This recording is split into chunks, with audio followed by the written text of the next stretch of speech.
Mga good news, news. at bad news. Bad news. Lilinawin, sisimplihan, pagagaanin, pasasayahin natin. ATM. ATM. Anong take mo tuwing hapon? Kasama sina Maan Macapagal at Sandro Ochiona.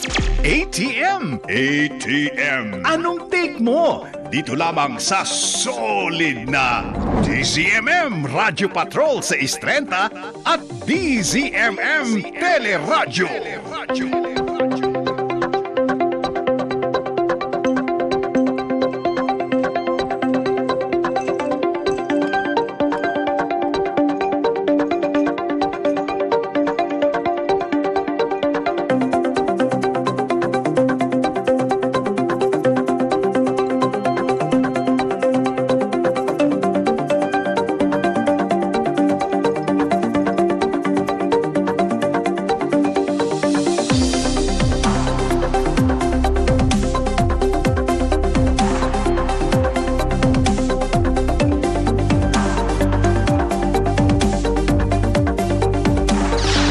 ATM.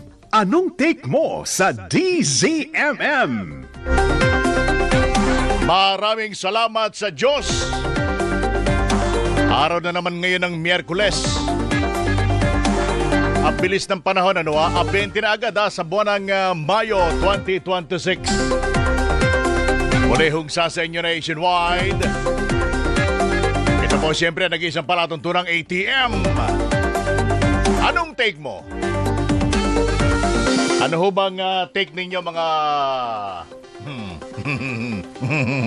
mga kakudita? Mga kakudita, ano? Hoy, maganda mga pag-uusapan ho natin. Maganda ating lineup ngayong hapong ito ng Miyerkules. Kanina mukhang nagkaroon ng ng ano ba 'yon? Audition ba 'yon sa isang acting ano? Hoy, napaluha-luha yung isang ali sa Senado eh. Oh, nanggagalaite dahil kung wala kayo rito. Huwag niyong questionin naku, nagalit na. Pero bago natin puntahan yan, siyempre yung ating question of the day. Oras na ba ng pananagutan, ha? Pag-uusapan natin yan sa patuloy na pag-uusapan natin palatuntunan. Ako po si Willie Delgado Jr. Habang inaantabayan po natin ang ating sparring partner. Hindi ko pa nakikita rito sa wala pa. Panay pa ang ikot ng palad ni Abby. Ay, wala pa rin. Ayan. Marami ho tayong pag-uusapan ngayong hapon. Kung tayo ay papala rin, siyempre naka-line up po natin ngayon ay isa sa mga miyembro ng 11-member prosecution panel. Yan po sa Kamara. Of course, siyempre may kinalaman pa rin po ito sa impeachment kay Vice President Sara Duterte. At siyempre, habang umuusad natin palatuntunan, kung tayo papala rin, makakaugnayan natin ngayong hapon si Attorney Domingo Cayosa. Isa namang constitutional law expert dahil meron hong biglaang nangyari ngayong hapon. Denied! Tapos na boxing. Denied! Hindi po sila mag-joke. Ay, iba pala yung denial yun. Ano ba yan? Mas masakit pa ba sa breakup yan? Ay, magandang hapon po. Ako po si Sandro Ochiona. Ayan. Denied. Ano kaya? Paano ngayon? Hindi, ang iniintay ngayon ni kung ano yung reaksyon ng NBI dahil mukhang nakaabang sila doon sa isang ambush interview, sabi ni NBI Director Attorney Melvin Matibag. Gusto muna niya makita. Oo, yung TRO, yung desisyon, yung kopya ng desisyon. Ano ba yan? Pwede ba natin tawagin denied o parang pinagtibay lang ng... Kasi from the beginning, wala namang inisyong TRO. So, technically... So, hindi nga binigyan kasi humihiling sila ng TRO. So, hindi sila binigyan ng So, TRO. doon pa lang, Hindi sila pinagbigyan. Ang lagay doon, mga 50-50. Hoy, kasi hindi pinagbigyan eh, di ba? Oo, kasi ang... Binigyan lang ng 3 araw ang state Oo. to respond. Kung yung maaalala, extremely urgent eh. Yung hiling ng kampo ni Senador Bato de la Rosa. Kung extremely urgent, so nagmamadali. Nagmamadali yun. Pero hindi. So di gawin niyo yung gusto niyong gawin habang walang inire-release na talagang pagsasabing hindi pwedeng aresto. Idinokumento lang. Yung pagmamadali, ayaw nadapa. Asugat na daliri. Kakamadali yan. Hoy, kahapon ay natatandaan mo yung press conference sa Malacanang. Dahil sa prinisinta ng DILG, ng PNP at DOJ yung resulta ng kanilang investigasyon. Dahil may isa nagngangangaw doon sa Senado eh. We are under attack! May palo pa sa lamesa. Akala ko masisira yung mikropono natin. Magkapatid nga sila. Ayaw nga, no? Naitugtong mo pa yun? Tapos, pero nakita ko yung litrato ng gabi, parang umatila ng binyagan eh. Alam mo, kung may fashion police, baka may na-arrest. Kahapon, ipinakita yung timeline. Nung gabi, nung May 13. Nagsimula ng mga bandang alas 5 ng hapon. Hanggang sa kinabukasan na. So, inisa-isa yun. Ang iniintay ko, ang isang napakahalagang tanong na hindi tinanong ng mga reporter, bakit naman din yung tinanong ito? Bakit hindi niya tinanong? Bakit? Paliwanag kayo, paliwanag. Kung ako nandoon, itatanong ko kay DILG Secretary John Vic Remulla. Ano pong pinag-usapan ninyo nung gabi? Wala nagtanong ng ganyan. Kasi yung mga picture. Tumatawa pa siya, nakikipaghagik-gikan pa siya eh. Ano pong pinag-usapan nyo ng gabi? That's one. Ikalawang itatanong ko sa kanya, yung po bang paglabas ni Senator Bato sa premises ng Senado, napag-usapan nyo rin? Ipinaalam ba sa iyo na siya aalis? Walang nagtanong ng ganyan. Kayo naman mga reporter, may isa dong batikan na, di pa naitanong man lang yun. Well, ba natatanong yung kaibigan natin. Pre, alam ko nanonood ka. Akala ko ate. Hindi, yung isa ate. Ate! Yung isang TV kasi dyan sa Senado, nakamonitor sa atin eh, dun sa PRIB. Talaga? Oo, nakamonitor sa atin yan. Ay, magandang hapon po sa inyo dyan sa Senado, Kayo ba nakapag-get naka-get over na ba kayo? Oo nga. Doon sa nangyaring ano man tawag doon sa mga pangyayaring 'yon. Yung mga ka-excitenan diyan sa Senado. Naiyak din ba kayo? Naalala? Kasi 1 week ago na eh. 1 week, exactly a week ago. Diba? Nga no. Ngayon. Miyerkules nga pala. Kasi Lunes ng nagkaroon ng palitan ng liderato. Palitan ng liderato. Tapos yung buong maghapon ng Martes, nagtampis out sa naka-short Si Bato, di ba, naka-short, naka-t-shirt lang, di ba? Tsaka naka-chinelas pa nga Parang nagsasama, parang namasya lang sa dalampasigan. Yung harapan kasi nung Senado, beach na yun eh. Di ba? Baka nakalusot sa inyo din yan, Nagawa pa niya maligo doon sa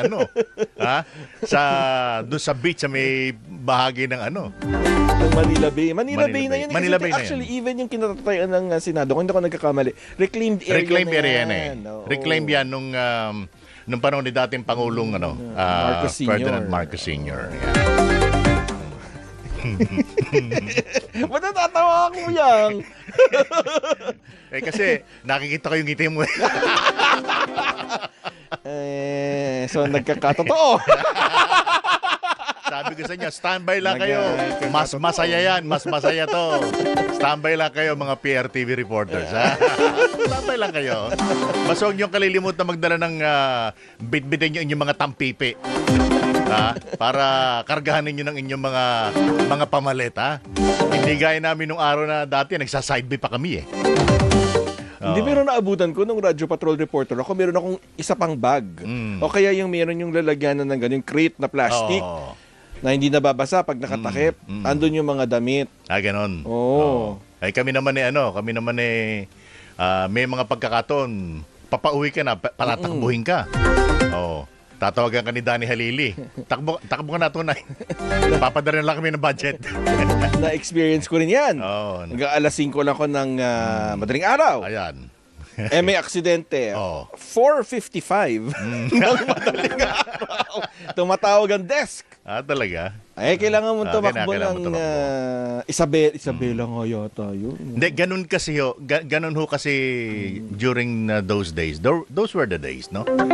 Basta kayang abutin kayang puntahan ng pick up. ng crew cab. Oo, ng crew cab. Yan. Wala hong pasubali, walang excuse, walang alibay, kinakailangan mo pumunta. At sakto rin naman, dahil nga mabilis ang Radyo Patrol ma-deploy. O di ako na rin nag-report sa umagang kay Ganda. Ako na rin ganun din, sa ANC. Kasi nung nasa Zamboanga ako, nung pinugutan ng ulo si Guillermo Sobero. Panahon yun nung kidnapping sa sa Zamboanga. At yung mga kaparian, di ba? Yung mga pinupugutan ng ulo doon. Yung nakalimutan ko yung mag-asawang missionary. Isa pa yun. Yung isa namatay doon eh. Yung... Dahil nung inabaril sa paa, namatay siya kasi naubusan siya ng dugo. Yan. Ganon. Pag ikaw nandun doon, lahat ng lahat ng pwede mo pagbatuhan ng balita. Laman ka lahat lagi. Ako laging ganun eh. Ay, magandang experience yun. Dahil na hindi ka lang pang radyo. Diba? Hindi ka lang pang radyo. Sports. Ay, hindi ba pala yun? Iba yun eh. Alcohol yun eh. Oras natin. Ano oras na, kuya? Ano oras na? 4:42 ng hapon.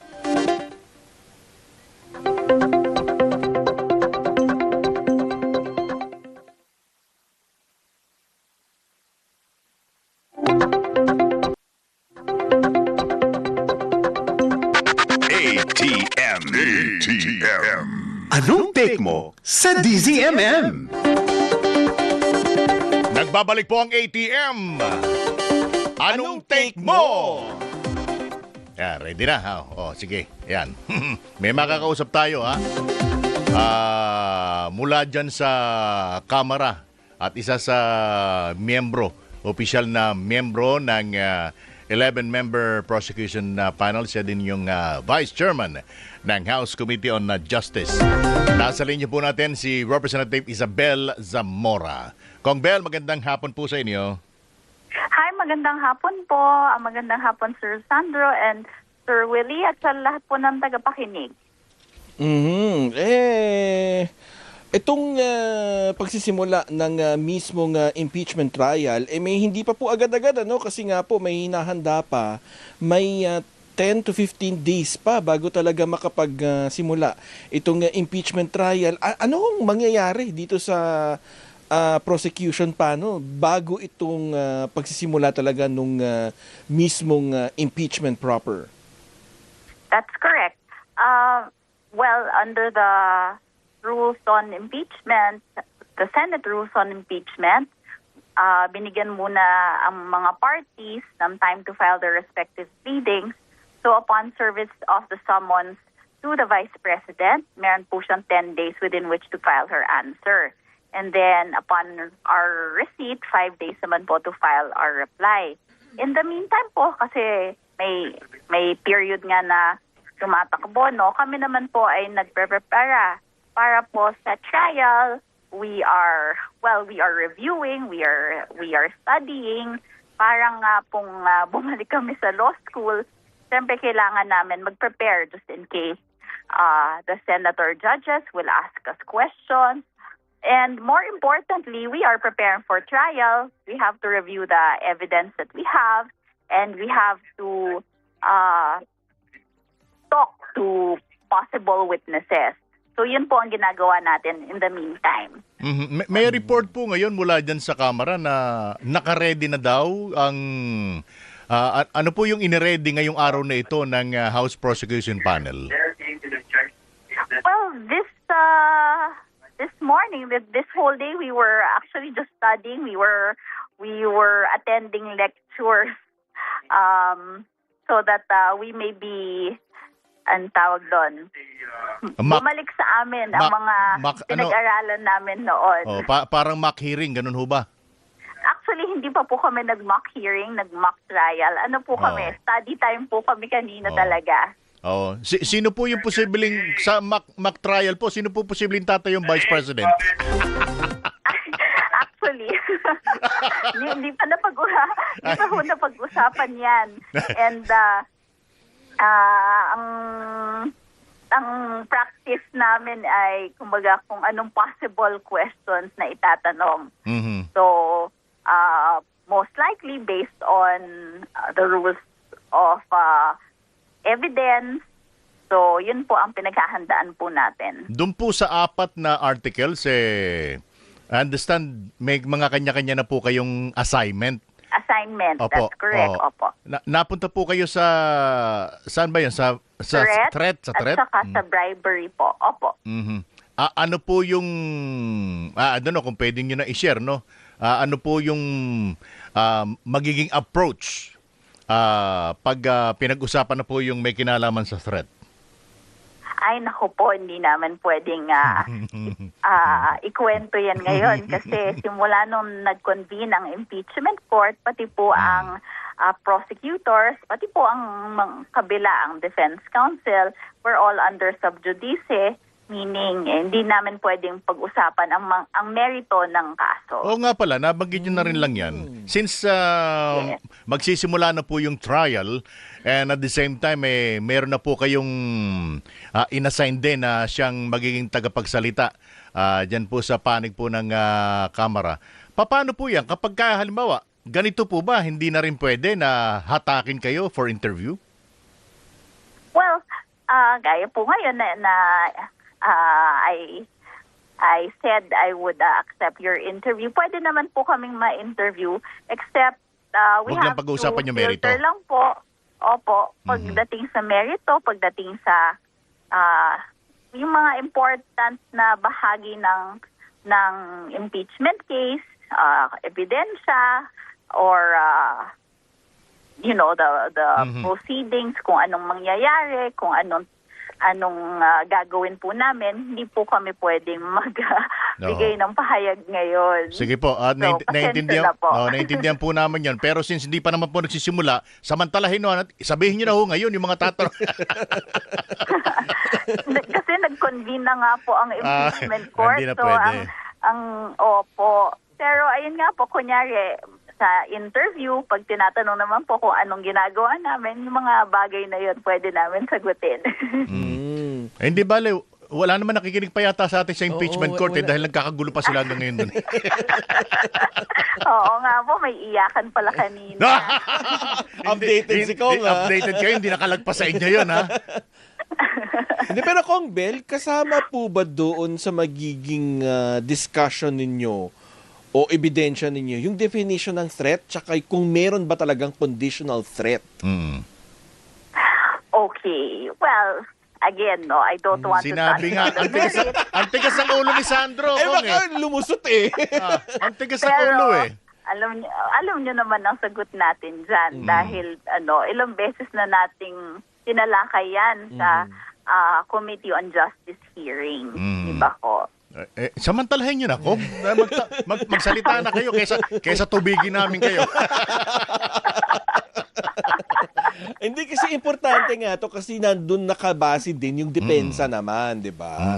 Kung ang pagtingin nila. Ang sasabihin ko po, hindi naman kami magsasabi na may probable cause based on the evidence na inilatag sa House Committee on Justice, and hindi po kami maglalabas naman ng articles of impeachment, yung resolution at yung report, kung wala naman po kaming nakitang ebidensya doon sa committee hearings.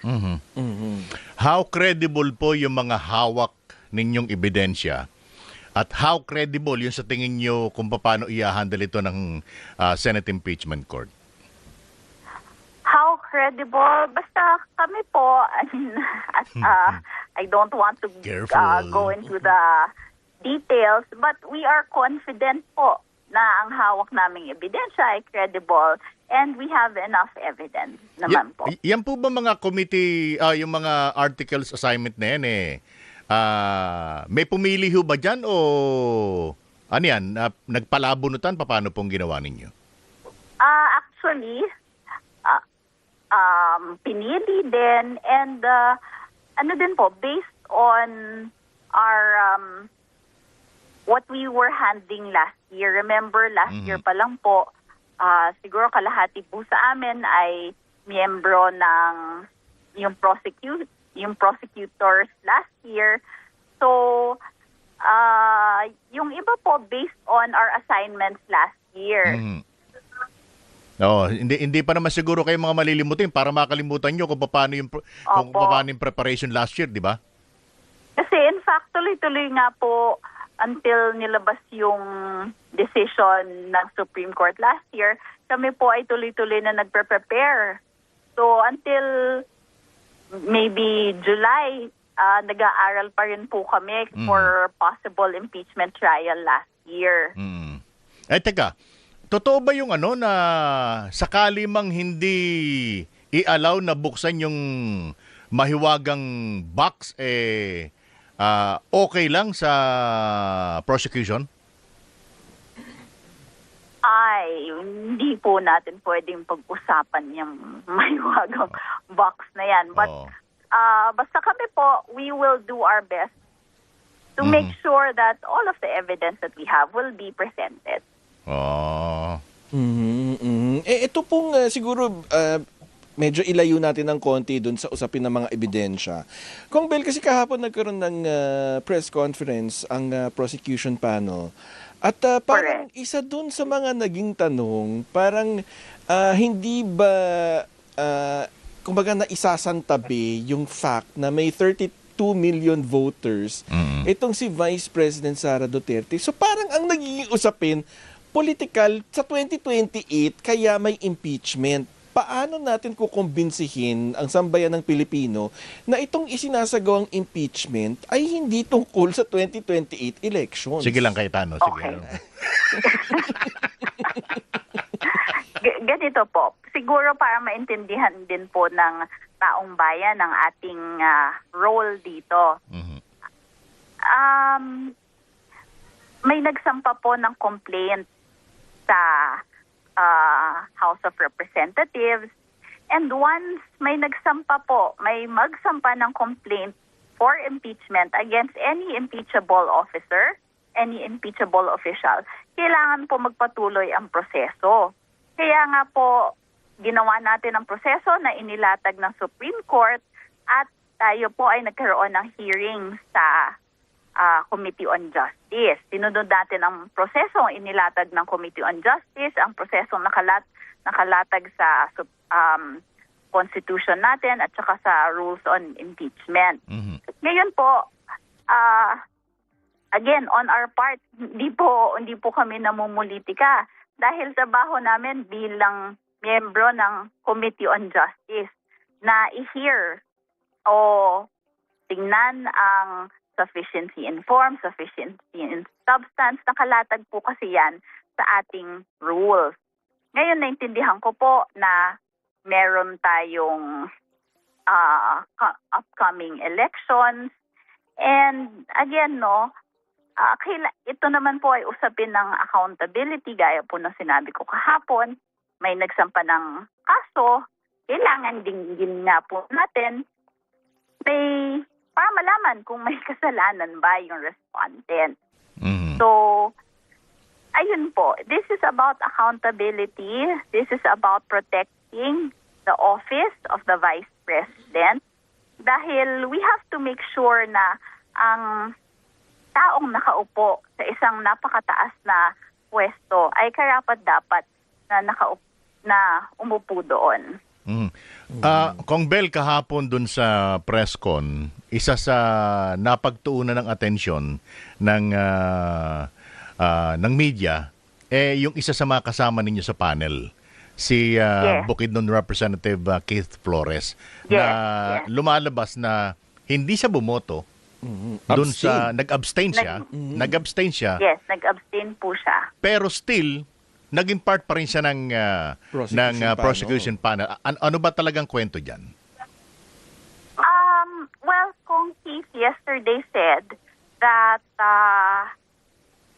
for personal reasons, he abstained from voting. Mhm. And I understand Kong Keith. He's a very good friend of. And siyempre, ayaw naman natin siya on the spot kahapon. But he said it was personal. And now, the reason why he was chosen as prosecutor, we were elected, and that is based on our practice, Mhm. on our history as lawyers. So I trust that Kong Keith will be able to do his job very well. All right. One last point sa akin, Kong Bel, ano? Sa normal litigation, dumadaan din dun sa preliminary hearing, no? And dun pa lang, nagkakaintindihan na kung matutuloy o hindi. Kasi may mga pagkakataong dun pa lang nadi-deny na o nababasura na yung yung isang reklamo. May ganito bang similarity sa usapin ng impeachment, Kong Bel? So kami po, as prosecutors, syempre, lagi namin pagdidikdikan na under the Constitution, under Article 11, Section 4, if I'm not mistaken, trial shall proceed forthwith. Mhm. And there is no other option on the part of the defense, on the part of the senator judges, na kundi ituloy ang trial. Wala pong ibang option but to proceed with trial. Mhm. So ngayon, kung may dilatory tactics po sila like last year, well, we will have our legal remedy. Oho. What if sabihin nung mga makabipi na mga, sabihin na natin, mga senator judges, na wala na tayong ibang pag-uusapan siguro kasi doon pa lang sa ginawa ninyong hearing sa Kamara, nakita na namin, na-assess na namin kung kinakailangan tayong tumuloy o hindi. Paano po yung gano'n? Well, like I said, no, kailangan tumuloy to kasi kailangan mailabas presenta, ang ebidensya Correct. para makita po ng senator judges kasi ang ending lang dapat nito ay conviction or Yes. acquittal. Mhm. So, kami po, ginagawa namin ang trabaho namin under the Constitution, and I trust that the senators will also do their duty, their job under the Constitution. Kasi, they owe it to the Philippine public Mhm. na gawin ang kanilang trabaho. Okay, kasi alam naman natin ang di ba? Yung talagang ayaw ay gumagawa lahat ng paraan. Kung ayaw, Oo. maraming dahilan. Pag gusto, maraming paraan. Paano nga po, Kong Bel, kung talagang ipilit at may makitang rason para hindi ituloy ang impeachment dyan sa Senado? Ano pong... Not to mention, may pinakita na sila last Monday, last Opo. week, di ba? May pinakita na. Opo. Obvious na obvious yun. Ano pong plano ng Kamara? Well, we will cross the bridge when we get there. Kaso wala ho tayo makitang tulay Paano? Kong Bel, maraming salamat po sa inyo. Maraming salamat po as usual. See you po. Maraming salamat, Kong Bel. Di ba, masaya na pagkausap natin siya di ba? Hindi Tsaka, siya- nagpi-feeling bata din tayo. Para kasing bata, boses di ba? And then, dapat pala, ang try naman natin, dahil lagi naman silang tumatawa pag ini-interview natin, dapat paiyakin naman natin. Paiyakin natin. Si Representative Isabel Zamora, Vice Chairperson ng House Committee on Justice. O, ang oras, 2 minuto na po, makalipas ang 5:05 ng hapon.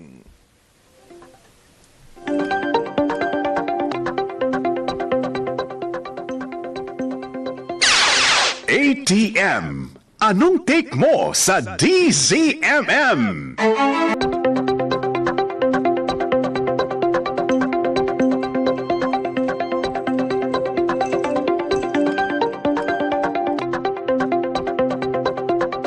ATM. ATM.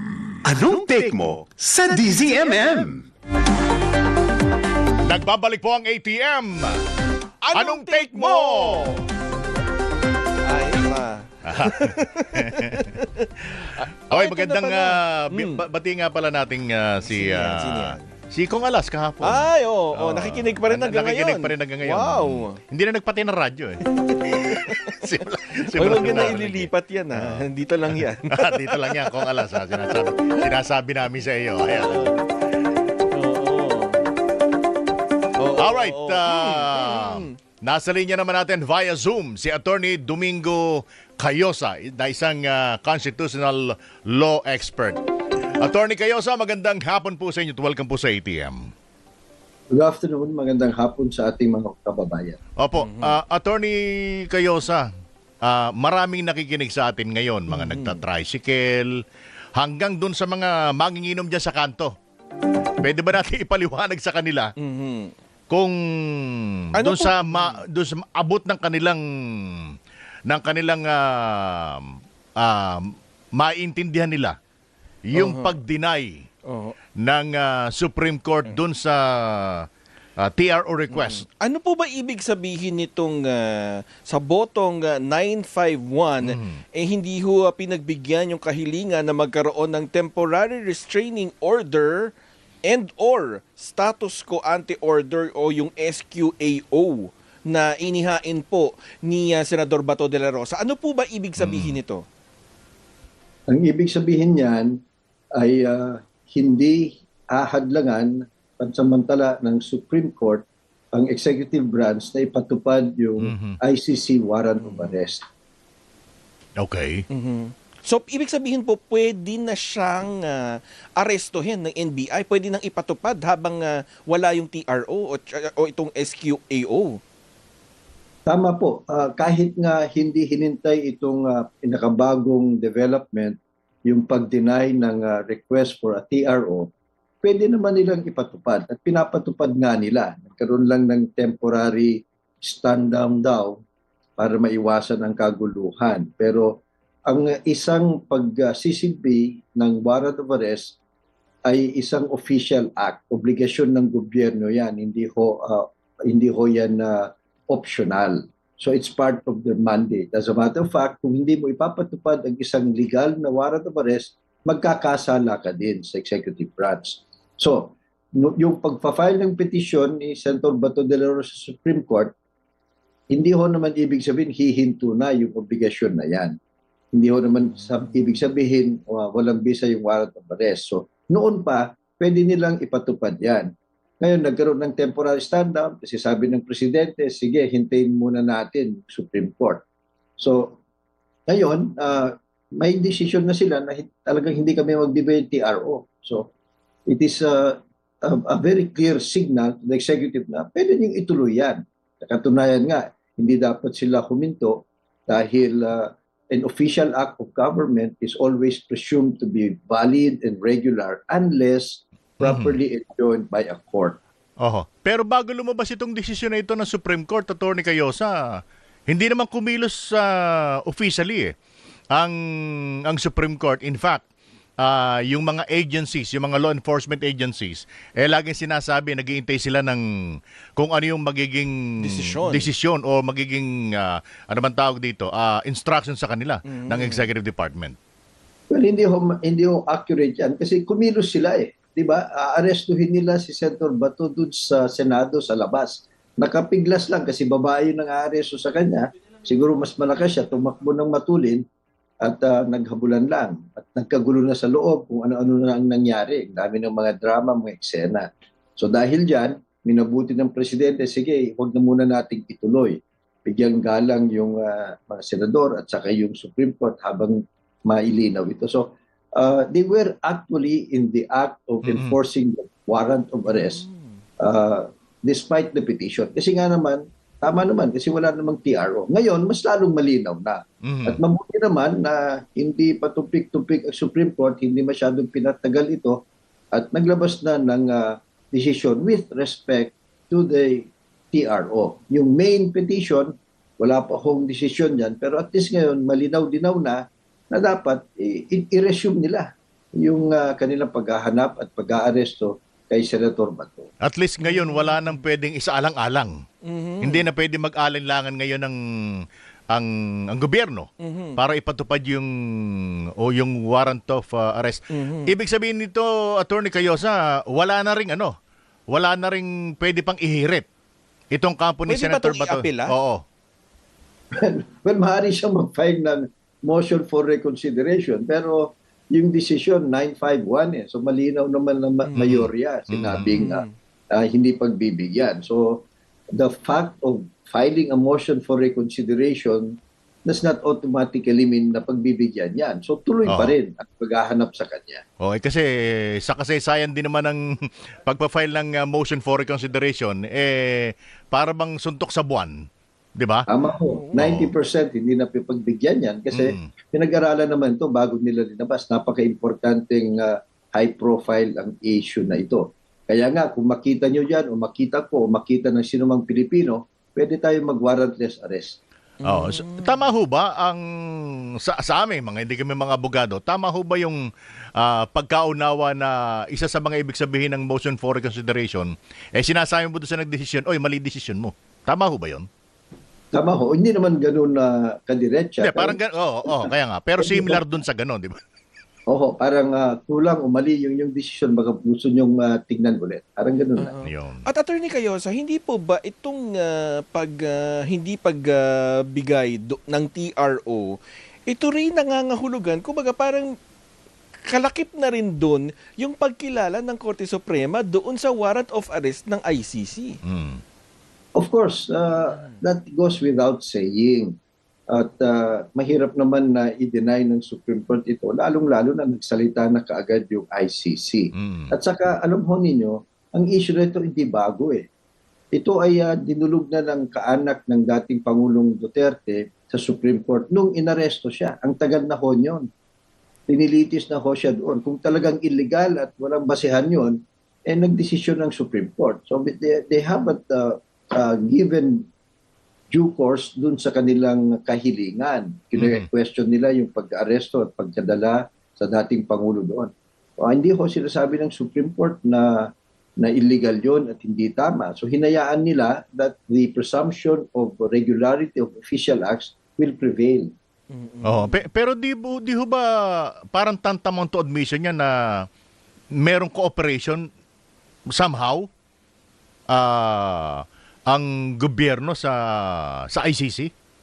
Well, tama ho kayo at dapat lang naman sapagkat kahit ho tayo kumalas sa ICC o sa Rome Statute, merong malinaw na provision yan na kahit kumalas na tayo, meron tayong residual obligation na mag-cooperate dun sa ICC that maintains its jurisdiction over crimes and offenses that have been investigated o kaya pinoprosecute bago tayo kumalas. So yun po ang basehan ng ating residual obligation. Pangalawa, yun nga ho yung RA 9851 sa saad na pwede nating isurrender yung nasasakdal sa ICC o sa International Tribunal kung ang kaso is crimes against humanity. Ito nga yung kaso ni Senator Bato de la Rosa at iba pang co-perpetrator at saka ni President Duterte.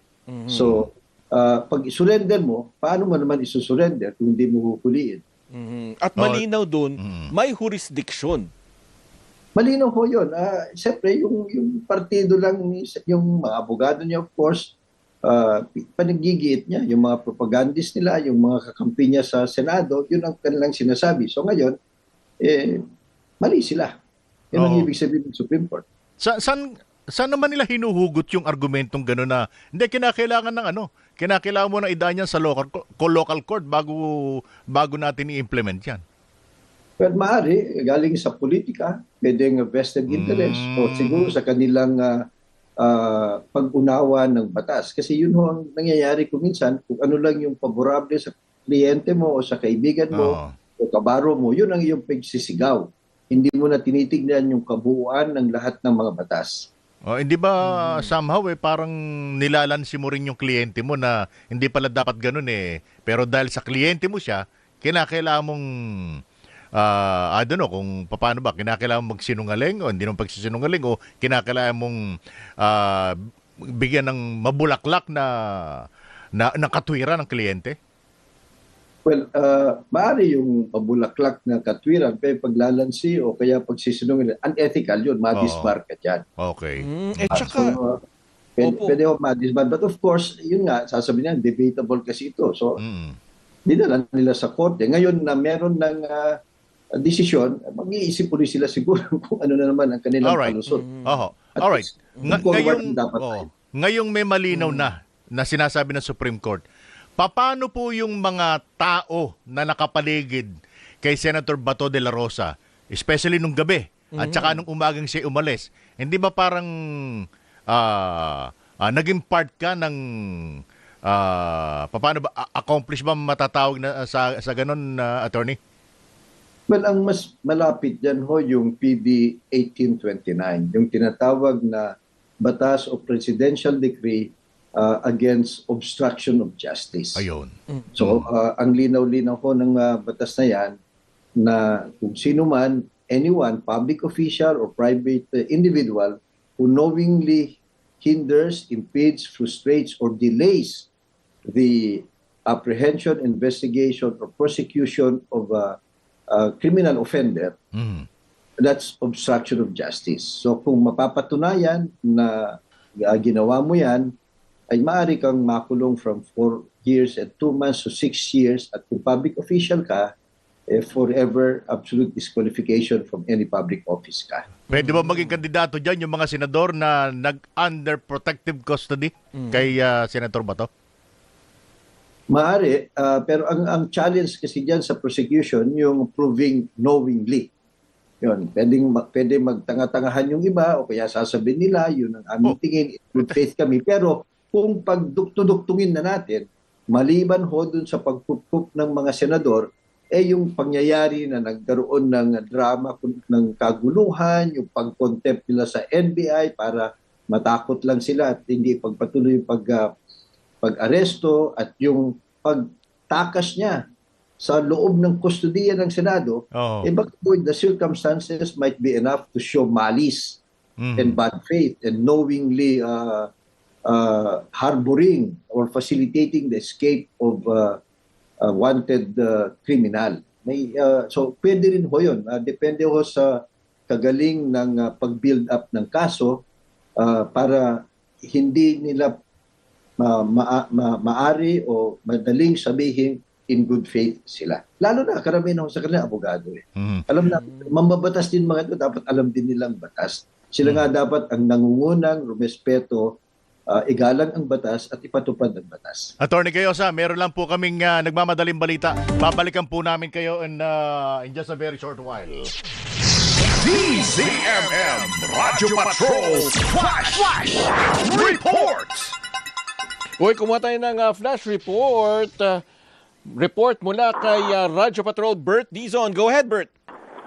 Sandro Willie, kinumpirma ng Philippine Air Force na pumanaw na ang 2 pilotong sakay ng SF-260 trainer aircraft sa bahagi ng Mount Cabuyao sa Tuba, Benguet. Ayon kay Philippine Air Force spokesperson Colonel Maria Cristina Basco, na nagdadalamhati ngayon ang buong Philippine Air Force sa pagpanaw ng kanilang mga kasamahan.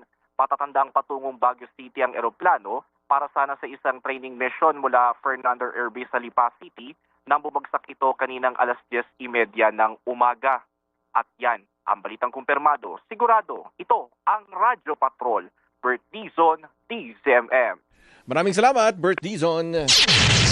DZMM Radyo Patrol Flash Report! Alright, balikan natin si Attorney Cayosa, nasa linya. Attorney Cayosa, viral overnight itong abogado ni Bato de la Rosa, ni Senador Bato de la Rosa, na si Attorney Jimmy Bondo kasi binabanggit na yung ibigay daw sa kanya yung warrant, tapos sila yung magbibigay doon kay Senador. Possible ba yun? Pwede, ganun po ba talaga? Abogado mismo bibigay? Ganun po ba talaga yung proseso ng pag-i-issue ng warrant? Well, naintindihan natin ang passion ng isang abogado na who's serving the interest of his client, no? Pero medyo katawa-tawa na yung sinasabi niya. Sapagkat ang obligasyon para mag-serve ng warrant nasa gobyerno ho, yan, nasa alagad ng batas. Hindi ho naman yan pwedeng ipasa dun sa mga abogado. At wala ho naman sa batas o kaya sa mga rules in serving a warrant na ibibigay mo yan sa abogado na at siya nang bahalang mag-serve doon. At talagang illogical ho naman yan at walang maniniwala sa ganyang proseso. Siyempre, ang interest ng kanyang kliyente, manatiling malaya siya. So, bakit natin ipagkakatiwala sa kanya? So, I think that is asking too much of the law enforcers, and that is twisting already the law in favor of the client. Yung po bang binabanggit ninyong katawa-tawa, Attorney Cayosa, kapatid ho yan ng tanga-tangahan? Well, I'm not prepared to say that out of respect for a fellow lawyer, but kayo ho ang maghusga niyan. Hindi kasi nabanggit nyo kanina, pwedeng isa sa maging alibay, nagtatanga-tangahan pero di ba sinasabi rin ng batas, ignorance of the law excuses no one? Tama po yan, lalong-lalo na sa aming mga abogado. Pero Attorney Cayosa, isa rin kasi doon sa parang naratibo na nanggagaling doon sa kampo ni Senator De La Rosa. Wala daw silang nakikitang kopya ng warrant. Nangihingi daw sila, hindi daw sila binibigyan ng kopya. Kailangan ba yun? Nabigyan pa ng kopya ng warrant yung defense team niya? Sa batas ho at sa rules, no, at saka dun sa proseso ng pagsisilbi ng warrant of arrest, ang kinakailangan lang, pag aarestuhin mo na yung tao, papakita mo sa kanyang warrant of arrest, period. Babasahan siya. Hindi naman siya, papakita ho.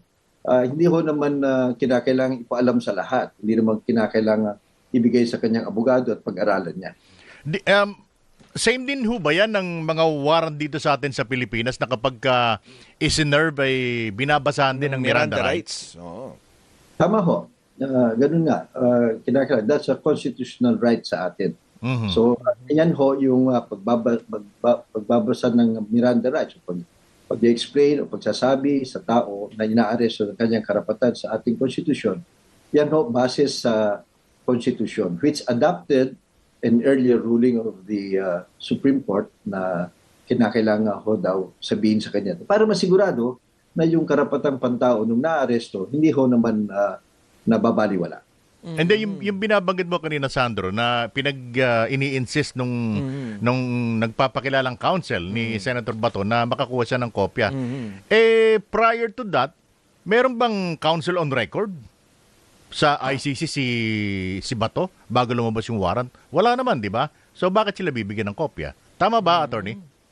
Well, meron o wala naka-record, hindi naman kinakailangang bigyan sila. Pangalawa, kahit ho naman hindi siya counsel of record sa ICC, kung abogado niya sila dito sa Pilipinas, pwede naman nilang i-represent siya. Pero wala ngang karapatan ang isang abogado na ganun ang i-insist niya na kailangang dumaan sa kanila yung warrant of arrest. Okay. Alright, sige po. Attorney Cayosa, maraming salamat po at marami talaga kami nato. Panyero, ano pa masasabi? Maraming salamat. Attorney, maraming salamat po sa inyo.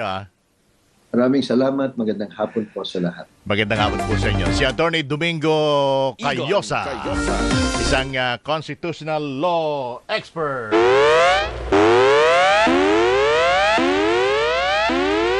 Uy, kumuha tayo ng report. Inihain sa kamarang panukalang magbabawal at magpaparusa sa mga ticket scalper. Narito ang baritang kumpirmado sigurado mula sa kamara si Radyo Patrol Pamela Vasquez. Go ahead, Pam.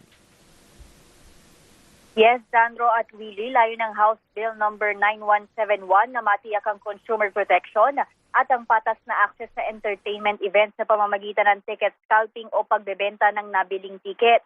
Tila naging practice o nakagawian na umano ang pagbili ng ticket para i-resell sa mas mataas na halaga o higit 10% ng orihinal na presyo nito. Ayon kay mamamayang Liberal Party List Representative Laila De Lima na nagsusulong ng panukala, na hindi pwedeng hayaan ng labis na pang-aabuso ng mga scalper. Giit pa ni De Lima na kung hindi mareresolba ang issue ay lalala pa ang naturang modus at mas darami lang ang mga mabibiktimang fans na napipilitang bumili sa di makatarungang presyo o napagkakaita ng oportunidad na mapanood ang kanilang hinahangaan dahil naubusan o di-afford ang mahal na ticket na pinatungan pa ng scalper. Kapag naisa batas, paparusahan ng ticket scalping ng 6 na buwan hanggang 3 taong pagkakakulong at multang 50,000 hanggang 500,000 pesos. Sakop din ng panukala ang pagpopondo o pamamahala sa scalping activities at paggamit ng automated purchasing tools o bots, maling paggamit ng peking social media account. Diin pa ng mambabatas na ang ticket scalping ay hindi maituturing na diskarte sa pagnenegosyo, kundi garapalang pagkatuso at paggagancho sa kapwa. Samantala, aprobado naman na sa ikalawang pagbasa sa Kamara ang panukalang layong ipagbawal ang anti-political dynasty sa bansa. Yan ang balitang kumpirmado. Yes? Oo. Enlighten mo nga kami, ano ba yung ticket scalper na yan? Ano ibig sabihin yan? Ito yung, kapag sinabing ticket scalper, kumbaga, halimbawa ako, bibili ako ng ticket sa, kunyari, presyong 1,000 pesos, pero ito, kumbaga, i-resell ko ng mas mahal. Pwedeng ibebenta ko ng 1,500, 2,000 o minsan pa nga kapag kumbaga high demand yung concert or event ay minsan doble pa nga yung ipinapatong na presyo. So pwedeng umabot yan sa higit doble depende nga doon sa demand kung gaano let's say kasikat ito nga event or kumbaga yung mga bibisita na o halimbawa magko-concert dito. Para sa mga concert tickets yan. Sa mga entertainment events, especially concerts kasi yun nga na nagiging practice na nga ito kung saan grabe yung tubo kumbaga nito mga mapang-abusong scalper na to at sila din kasi yung kumbaga nauuna din sila doon sa pagbili ng ticket, so ang nangyayari hindi nagiging patas yung opportunity ng pagbili ng ticket lalo na doon sa mga tunay na fans talaga. Nene-nervous ako kasi baka madala rin. Kasi bumibili rin ako ng ticket sa bus. Pwede ba yon, Pam? Parang hindi naman nasakot yun. Safe naman, makakasakay at makakabiyahe tayo. Ano bang concert yung huli mong napanood, Kuyang? Alam ko, concert ni Jumides Maturan. Kilala mo yun, Pam? Parang hindi ko nakilala yun. Sige na. Thank you, Pam. Maraming salamat. Alright, si Pamela Vasquez mula po dyan sa Kamara. Basta't may nangyari, nakareport agad sa DZMM Radyo Patrol sa Istreta. Okay, paano? Hindi, ikaw muna yan. Ikaw yan muna. Ako muna ba? Ikaw yan. Andali. Sa'yo Asan yan. ba yun? Ayun. Ayan. Susunod na ho sa Radyo Digital TV. Ang arangkada balita kasama sina Ninya Corpus at Jack Batallones. Mapapanood dito sa PRTV Prime Media Channel 31 at mapapakinggan sa DZMM Radyo Patrol sa Istrenta, sa Metro at sa Mega Manila. Mapapanood naman ang Issue Spotted kasama sina Tony Velasquez at Rican Lazo sa DZMM Teleradyo Cable Channel, DZMM Teleradyo YouTube Channel at DZMM Facebook page. O, paano? Bye! Bye-bye!